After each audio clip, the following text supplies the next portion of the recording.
This is Ivy Unleashed, a Gold Ivy production.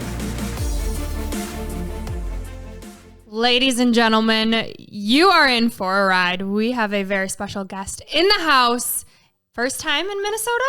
No, I've been to Minnesota before. Okay, well, he's back. And that's Alan Stein Jr. Alan, welcome to Ivy Unleashed. Oh my goodness, I'm so excited to be here. It's lovely to be with you both.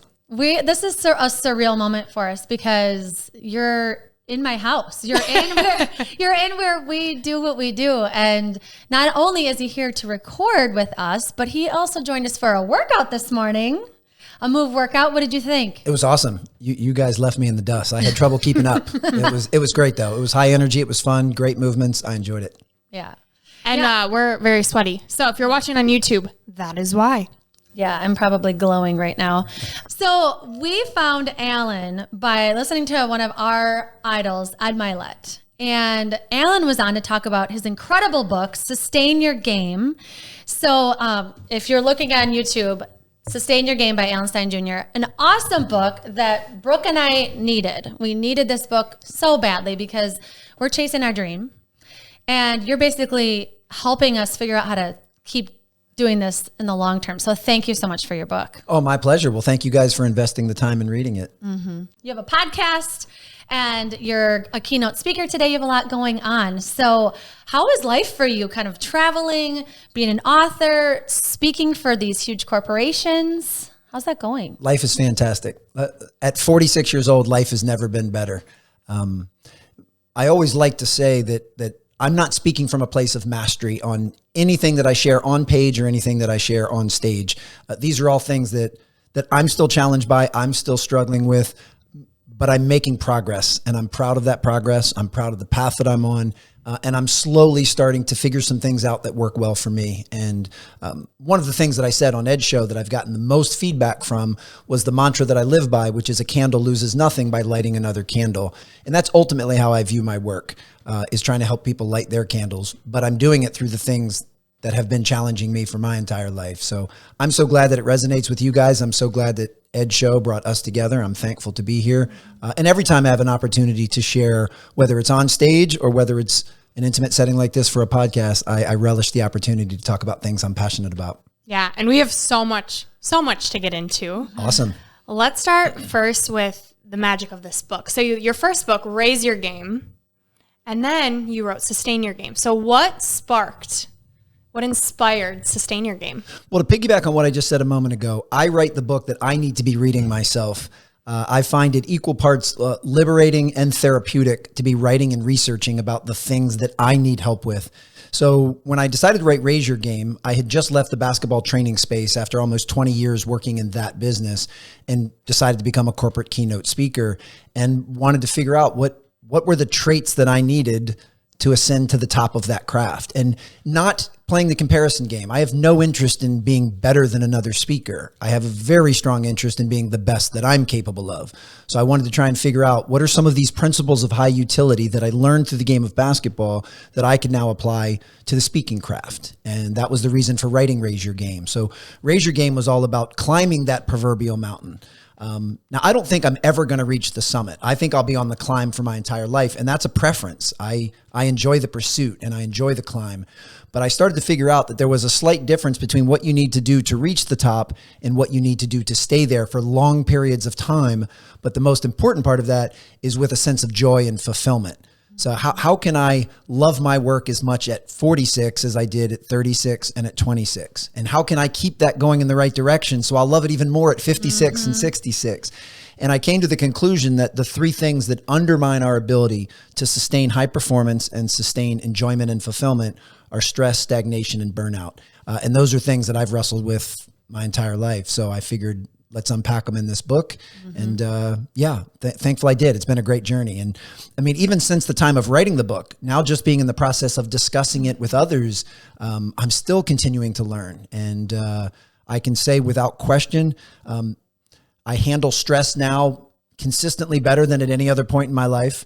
And I no longer fear stagnation or burnout because I believe I have the tools in place to ward both of them off. Doesn't mean I'm immune to them, and certainly doesn't mean that I don't feel stressed, but I feel stressed less consistently than I ever have before. And that's leads me to believe I'm at least moving in the right direction. Yeah. Something that I think you do really well too is applying these concepts to anybody. Like, I think it starts from basketball, and you can learn a lot of life lessons, I think, from basketball and Sports in general.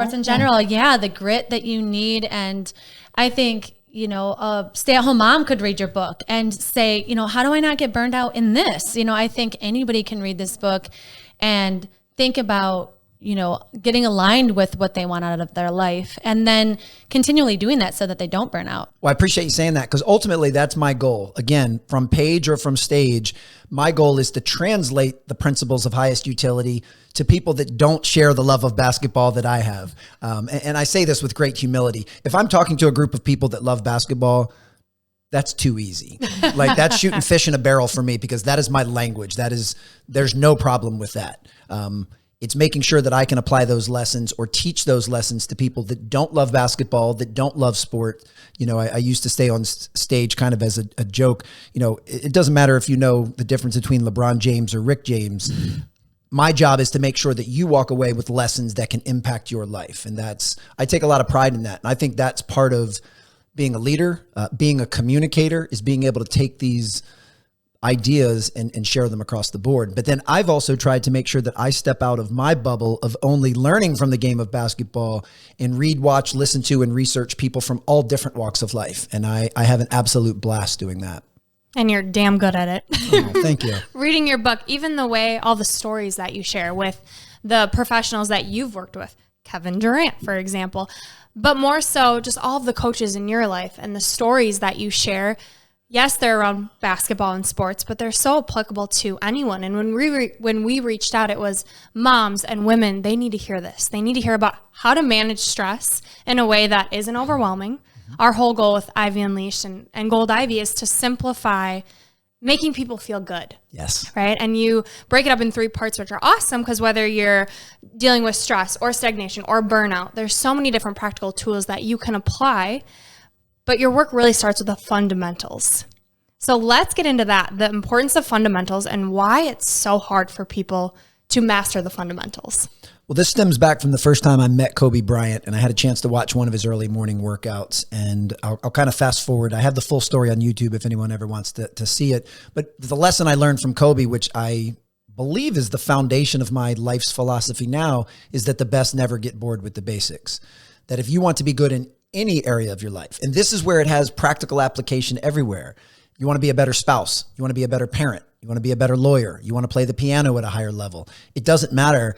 You have to learn to stick to the basics and the fundamentals. And that is difficult. I'll readily acknowledge that often in any area of life, the basics are monotonous, they're mundane, and they can get boring. And I also believe that society is wired to make us feel that we should always be chasing what's flashy and what's sexy and what's new and what's hot. So we've got, the temptation to feel that the basics are boring. And then over here, we're constantly being tempted by what's new and what's shiny. I think that's the reason that many people kind of skip over the basics. And I know in my life, anytime I'm not performing at a level that I believe that I'm capable of, whether that's as a father or as a keynote speaker, once I have some self-reflection and some introspection, I can usually acknowledge I've started to wane away from the basics and I have to get back to them. So the goal is to never leave them in the first place. But because we're human, we're fallible, we're flawed, that's going to happen occasionally. So I make sure that I'm always going back and drilling in on the fundamentals. And one point to that, it doesn't mean that you only do the basics. It just means they're the foundation to which the rest of the house is built, so you never leave them. So in a game like basketball, your footwork and your shooting mechanics are the basic movement patterns. So you do them for 15 to 20 minutes every single day. Then you graduate to more advanced skills and drills and techniques and so forth. So it doesn't mean you only do the basics. It just means you don't leave them. And the practical takeaway for everyone listening to this is figure out what area of your life you're trying to up level, and then get crystal clear on what are the basics of that and how can I work on them. Mm-hmm. I'm a huge believer that one of the basics for human connection, so this would be whether you're trying to improve your intimate relationship, improve a relationship with a colleague or coworker, improve your connection with your children, is what you two are doing so beautifully now, which is actively listening. Listening is a massive connective tissue. So if you want to improve any relationship in your life immediately, learn to become a better listener. Mm-hmm. That's one of the basic building blocks. Well, to get better in anything, you need to get in reps. You need to practice. So we all need to practice listening. Now, which is wonderful because there's no shortage of opportunities to listen because everybody likes to talk, on social media, everywhere, people like to talk, but practice the skill of active listening. I know that's one I've had to really work hard at over the last several years because I was an awful listener for the first 40 years of my life. It wasn't because I didn't care. It was because, I had some deep-rooted insecurities, so I wanted to be liked and feel worthy. So I was always spending time figuring out what could I say to add to this conversation? How could I prove to you that I was smart? How could I one-up you? And that will actually erode your connection with other human beings. So once I learned to kind of take a deep breath, actually and genuinely care what other people have to say and practice the skill of actively listening, it's getting better. I'm not a world-class listener yet, but I'm better than I was before, and that's all I can ask. I think that's a tricky balance too. When you are a speaker, you have a podcast, like your job is to speak, and same with us too. We do have content we want to get to in this episode, but Brooke and I always say, like, let's just be curious. Like, let's just see what Alan has to say. Like, if we don't get to this stuff, whatever, like maybe we'll try again another time. But it's so true. Like, I do think it's tricky when also you're a high performer. You do want a good speech or you do want a good podcast episode, but the magic really is in like the moment of what's going to happen. I know one of your fundamentals has been meditation, and it's something that we've been throwing into our routines too. And so could you just talk about some of your fundamentals? Like when you are like, let's simplify, let's get back to the basics. Like what are your go-tos? Sure. And I want to backtrack real quick on listening because it is interesting because I am paid to speak. I mean, literally that is what people pay me to do. However, it's the listening that happens beforehand that ensures that what I'm going to say when I speak hits the target. So later today, I'm so thankful you guys will be joining me for the keynote that I'm giving to 60 different franchisors and franchisees in a variety of different brands. And I remember vividly a couple of weeks ago being on the pre-event call with the gentleman that's running this event. And I didn't keep a stopwatch, but I'm willing to bet that if I recorded that conversation, he spoke for 90% of it. I spoke for 10. Because I was just asking question after question. Who's going to be in the audience? What are their biggest challenges? What are their pain points? What things are going well? What do they need to hear? What behaviors do they need to change? What can I do to make this a home run? So it was just question after question, and he did most of the talking and did a brilliant job sharing everything that I needed to know so that I could take my notes and then customize a keynote. So today, when I'm the one doing the talking, I'm hoping it hits the mark. And same thing in anything. We were joking off before we hit record. I've been on a few dates recently, and during most dates, I'm pretty quiet. I am genuinely fascinated, and I like to get to know the other person. I want to hear about their journey. So on most dates, and it's not that I'm shy, and it's not that I don't mind talking about myself, but I have a genuine curiosity. So I really try and practice the skill of listening, in as many opportunities as I can. And the one that's been the biggest difference maker is with kids, like listening to your kids, letting them share has been a big one. Yeah. I even think about in your book, you mention picking someone's brain, right? And so business wise, knowing how can I be of service to you? And so coming to those relationships with, hey, here's how we think we could serve and help you, and how just more authentic and the rapport that comes from that. So I think whether it's a business relationship or a personal relationship, coming from a place of how can I help you? It's not about you, it's the we, but kind of putting that other person first. Yes. And that's one area that I've also had to make a major flip because I didn't navigate the first 40 years of my life through that same paradigm. I was incredibly selfish. Every time I would meet someone, I was unconsciously thinking, what can they do for me? How can I not take advantage of in a malicious or a manipulative way, but who do you know that you can introduce me to? What can you do to add value to me? And once again, this is all rooted in insecurity. If I feel like part of me is missing that needs to be completed, then I'm going to be searching for it somewhere else. If I already know that I'm not broken, then I can just come from a place of service. So I often speak as if there's been two Alan Stein Juniors. There's the previous one and there's the current one. And I realize that all of them make up who I am. And I've, this sounds really kind of foo-foo, but I've forgiven the previous knucklehead for some of those mistakes. That's just where I was on my journey. Yeah. At that time, I was still doing the best I could with what I had where I was. I just didn't have a certain level of awareness, and I certainly didn't have the emotional intelligence to be able to navigate that. So now, Yeah. And I also realize it feels great to be of service. Lighting someone's candle certainly helps them, but boy, it feels really good to do that. So there are so many ways that I am now that I wasn't before, which is always fascinating because like when I meet two wonderful people like you only know me as now, but I have some people in my life that have known me before. And that's an interesting dynamic too. So always trying to level up and make these improvements. And and that part I'm enjoying. What shifted? Yeah, good question. Boy, a variety of things. I think when I hit 40, that was kind of a big eye-opening moment. You know, you start to question your mortality, started going in for some therapy and some things around a divorce. Yeah, just like this perfect storm. You know, within a couple of years, you get divorced, you go through therapy, you've got young kids that are getting older. I decided to leave a 20-year vocation and jump into another pool and do something completely different. So it was a massive shakeup and all for the good. It wasn't easy. I can make it sound easy now. It wasn't easy going through it, but that was the rite of passage. And I always say it all comes down to awareness. You know, you'll never fix something you're unaware of. You'll never improve something you're oblivious to. So you have to have that level of awareness. And I didn't have it for 40 years. You know, if you would have asked me these same questions 10 years ago, you know, I would have thought I had my stuff together. I would have thought, I just didn't know. And so I'm thankful now that I know. And part of that is surrounding yourself with people that can help you see your blind spots. You know, if you would have asked me 10 years ago, did I think I was a good listener? I would have said, yes, absolutely. I've heard every word that you've said, but I'm not really listening to it.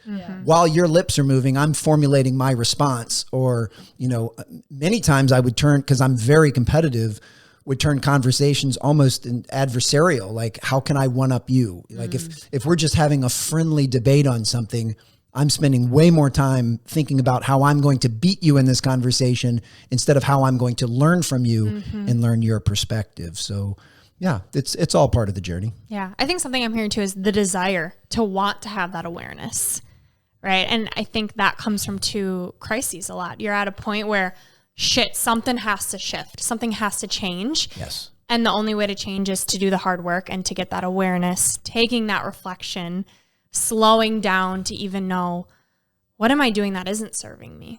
Yeah. And some of it just comes with life experience and maturity. You know, I'm happy I've kind of quote unquote seen the light, you know, at 40, because some people don't see it till 60. Some people never see it. And that's another thing, is you have to learn how to let go. You know, I talk about the principle all the time of move to the next play.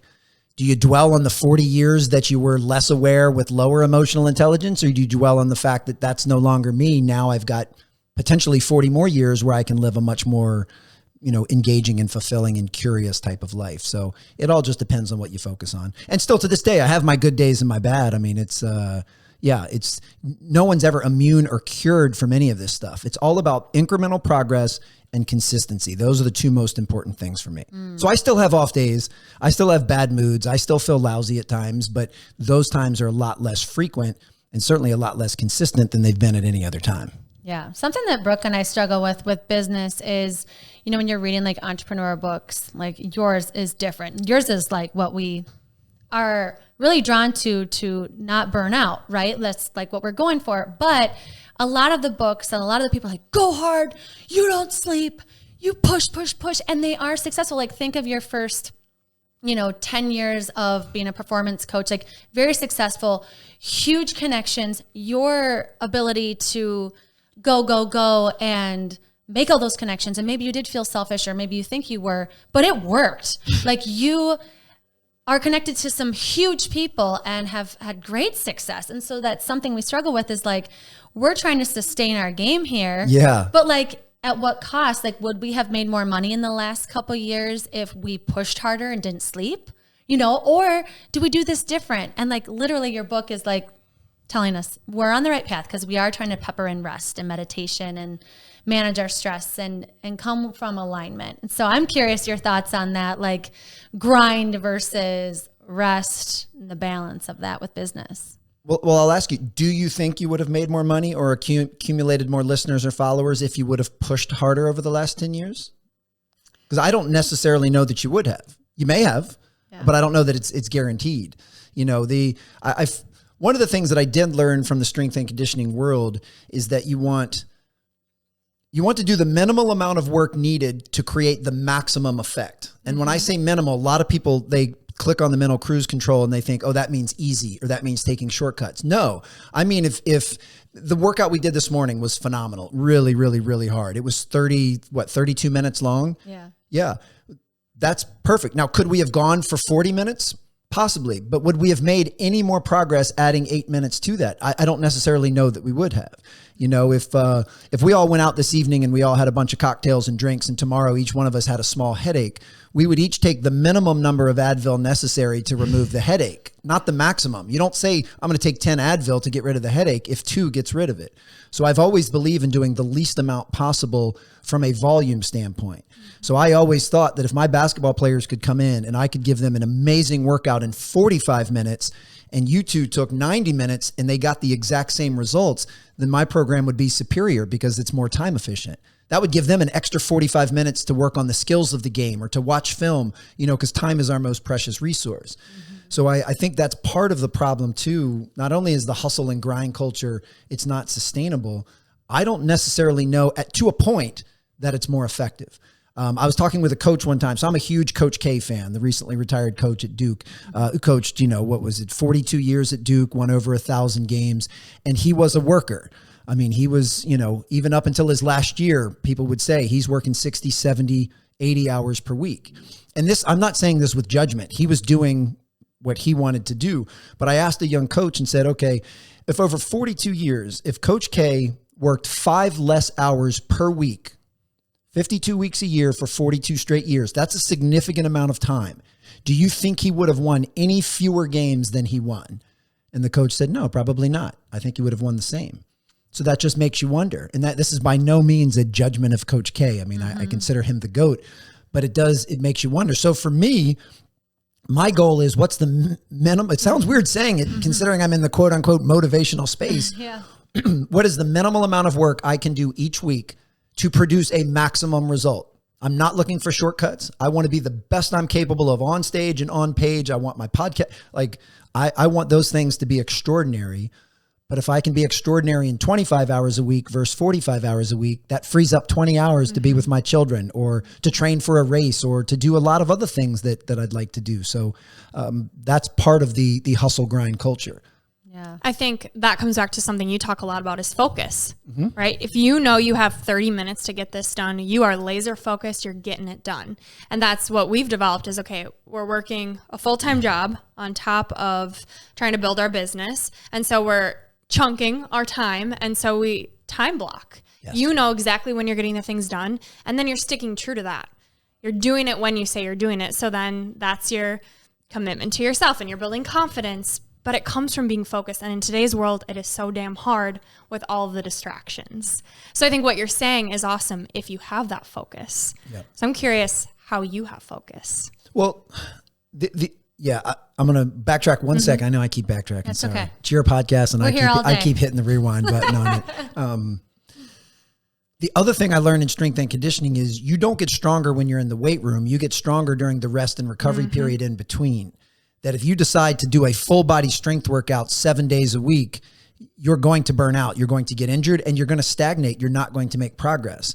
So you need to follow really intense work efforts with appropriate rest. That's how I view my work now, because I don't want this to be taken out of context. I believe in hard work and I will put my work ethic up against anyone's. It's just my on switch is not on 24/7. My on switch is on for a few hours every day where I do have razor focus and I'm giving it my best effort, but then I turn it off so that I can rest my mind, body, and my spirit so that I can come back and be even better. So that's the problem with the hustle grind culture is they never talk about the off. And when they do, it's kind of this almost male bravado, chauvinistic, like work hard, play hard. Like, yeah, we'll work 16 hours a day and then we'll go out and we'll have some drinks. Like, no, that's not rest and recovery. That's not how you become your best self the next morning. That's how you burn yourself out. So that is a big part of it. From a focal standpoint, really, I've got a crystal clear vision of the person I'm trying to become. And every decision I make, I run through the filter of, is this taking me closer to being that person or is it taking me further away? From what I eat for breakfast to who I follow on Instagram to what I watch on Netflix, I ask myself, is this taking me closer to the person I want to be? And if the answer is yes, then maybe I'll decide to put some focus into it. If the answer is no, then I do my best to abstain or find something better. And I'm not looking to bat 1,000. Yeah, I don't mean every single thing that I eat is perfectly, nutritious for me, but most of the things I eat are nutritious and feed my body. And I have that approach with everything. So for me, that's the filtering system. And then you can break that down into silos. So I have a certain goal that I'm trying to reach from a speaking standpoint. So I ask myself, is saying yes to this opportunity going to take me closer to reaching that speaking goal? If it is, I do it. If it's not, then I at least have a hesitation to decide whether or not it's worth doing. And that means you have to get good at saying no, which is not something I've been habitually good at for the first 40 years. I was a bona fide people pleaser, loved saying yes, would often say yes to do something to satisfy your needs, even though they were completely contradictory to where I was trying to go. And then I felt frazzled. Then I felt like there's not enough time. Then I would get irritable. There's just not enough time to get done what I want to get done. Well, yeah, because you've been saying yes to everybody else and you've been, helping them do what they're trying to accomplish. So now I've learned that you can say no with tact, with civility, with professionalism, with courtesy. I appreciate the offer, but that's not a great fit for me right now, but I wish you the best with it. I mean, I literally cut and paste that into emails when people ask for opportunities that just aren't in the right fit. And that's okay. And then many times I say, this isn't the right fit for me right now, but please come back in 6 months because it may be then. If my speaking schedule is really full one month, I don't have a lot of extra time to do people's shows and things like that. It doesn't mean that I don't want to do them. I know it'd be a wonderful conversation, but come back in December when my speaking load is a lot lighter, and then I'll be happy to make time for you then. And most people are incredibly gracious about that. Mm-hmm. Yeah, I love too that, when you're saying yes to something that you're not super thrilled about, you're saying no to something that could be a lot more important. So it's like, if I'm saying yes to this, what am I saying no to?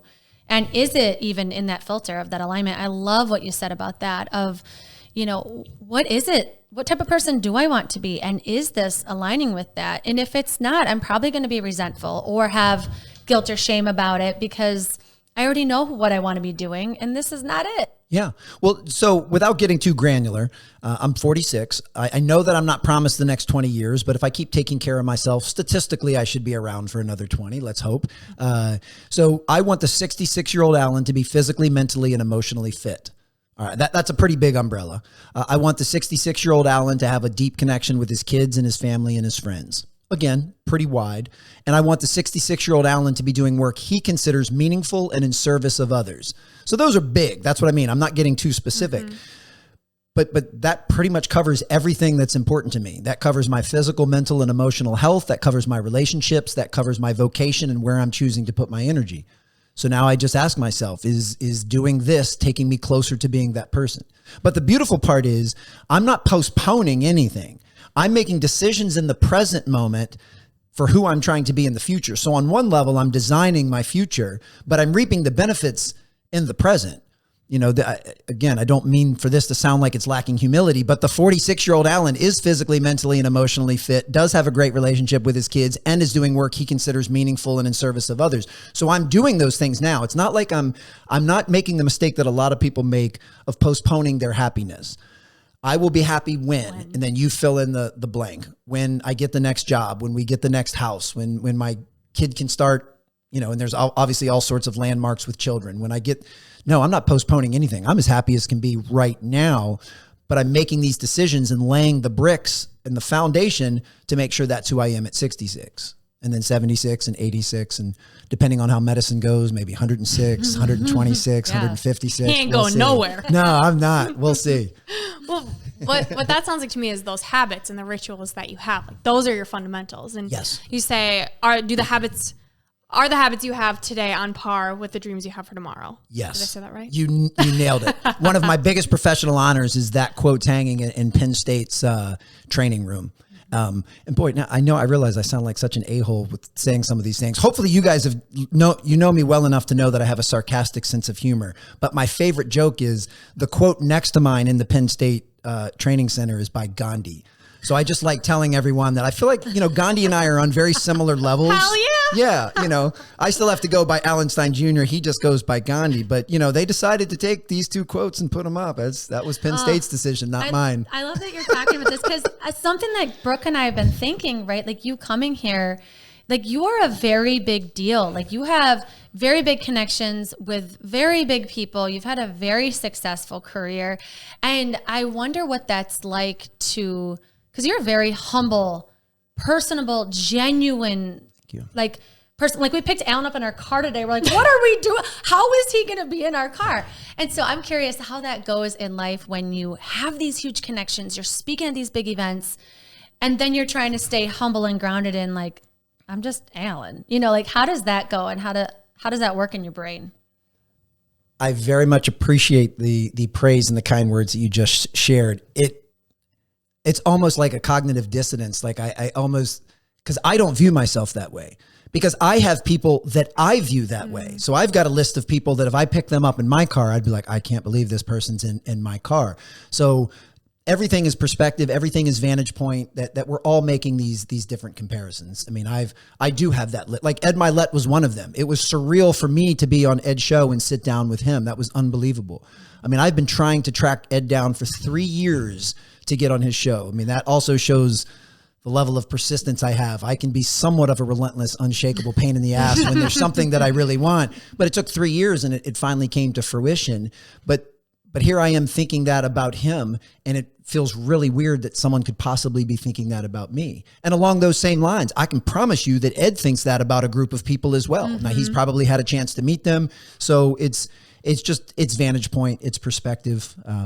I just know so many people have poured into me and so many people have lit my candle that I feel that I need to be a steward to pay that forward and to continue to light more. But I mean, we all only see what we choose to share.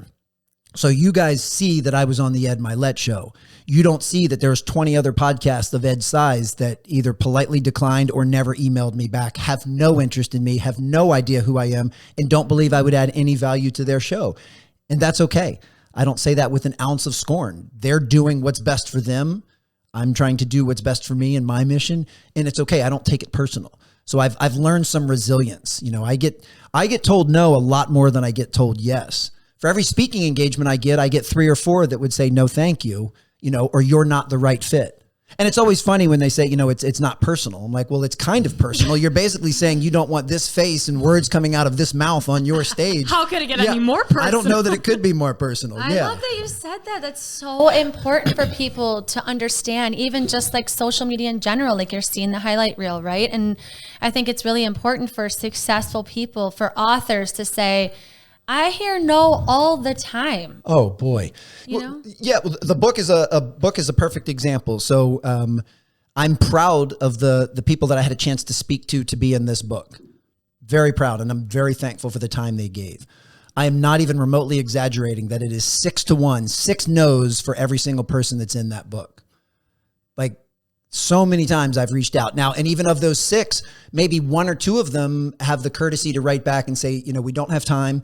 It's not a good fit for me at this time. And I respect that. Mm-hmm. And then a lot of them, you just don't hear anything back. So also a lot of the way I guide my life, I don't like not hearing back from someone. I don't like being ghosted. I would prefer that someone just says, no, thank you. But I also realize that's being very selfish. That is my preference. And it's not the universe's job to unfold to meet all of my preferences. However, because I don't like the way it feels when someone doesn't return my email, I've returned every single email I've ever received in the last 20 years, and if anyone listening to this can prove to the contrary, please resend me the email, because it means I didn't get it. Maybe it got stuck in spam or whatever, lost in the ether. But I make sure to write someone back and be honest and so forth. Yeah. So for every interview that was done in that book, 6 people told me no. For the speaking engagement you guys will get to see today, 6 people have said I'm not the right fit. So that means my goal every year is to do 60 paid speaking engagements. So that means I'm hearing no 300 times or whatever. My math isn't great. That's why I'm a keynote speaker.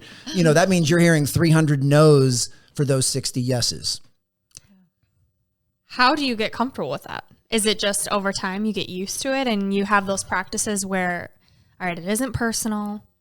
What does that look like? It's a little bit of both. Yeah. No, I can talk myself off the ledge now because there are times where it does sting or you do feel like it's personal. Or someone kind of led you to believe, yeah, I'll be able to do that interview. Just check back with me. Yeah, it's going to be, yeah. And then all of a sudden you don't hear from them ever again. So yeah, but I've learned to be okay. We talked earlier in the car about sitting with uncomfortable feelings. So yeah, I can just lean into that. And try not to take it personal. And yeah, you do kind of inoculate yourself to it and you build up a thick skin. But that's the way that it is. And I said it before and I'll say it again. I have my preferences in life, but it's not the world's job to meet my preferences. It's my job to adjust to the world around me. You know, it is my preference that no cars are ever in my way whenever I'm driving somewhere. That is a preference of mine. I live in the suburbs of Washington, D.C. That rarely happens. There is traffic most of the time. So it's not my preference, but I'm not going to change anything by getting upset by it. Yeah. So if I reach out to you two to interview you for my next book and you guys politely decline, getting upset is not going to change that outcome. It's not going to get you to reverse your decision. So the only person I'd be punishing by getting upset and getting bent out of shape is myself. And trust me, I've done plenty of that, but it doesn't help. So you just learn to just kind of move on. And I find that time is a great healer. I play it by a 24-hour rule. So I allow myself to be down in the dumps, to be in my feelings, to pout, to complain, to kick and scream for 24 hours when things don't go my way. And then we're on to the next play. That's it. Move on to the next play. So yes, I feel I'm not a robot. I feel disappointment just like everybody else, but I learn to process it. I learn to move on. And then I try to navigate my life in a way. How can I lessen the occurrence of other people's disappointment? If you guys reach out to have me on your show again and I politely decline, which I never would, I'll do this anytime you guys want. But if I were to politely decline, you still may choose to be disappointed and you have the right to do that. But I don't want to give you any extra ammo for doing it by being rude or disingenuous or not responding to you. So I've learned to focus on what's on my side of the fence, and I try to tend to my yard to the best of my ability as consistently as possible. And yeah, that's about all you can do.